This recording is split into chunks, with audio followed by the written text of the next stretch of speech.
درسته که من آدم فقیرم و نداریم، اما بدون بالاخره یه روز میبینی کسیم. اون روز نترس، هرچی میخوای به من بگو، من گوش میدم.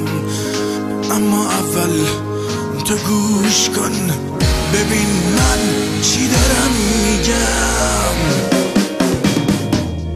منی که با تو بودم، برای تو سرودم، برای لحظه همون دست از همه کشیدم، برای تو ترانه یه قلب عاشقانه گذاشتم و سپردم به دستت بی بهانه.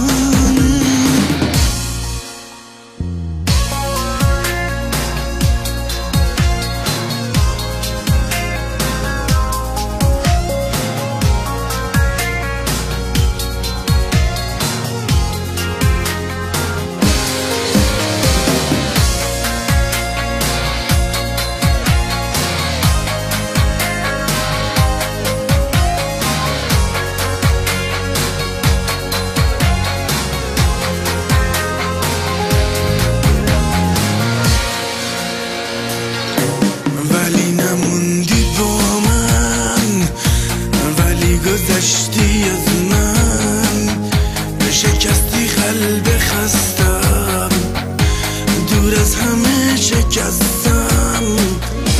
غیر از تو هیچکی نشنید صدای این شکستم، تا وقتی که رسیدم به جایی که میخواستم.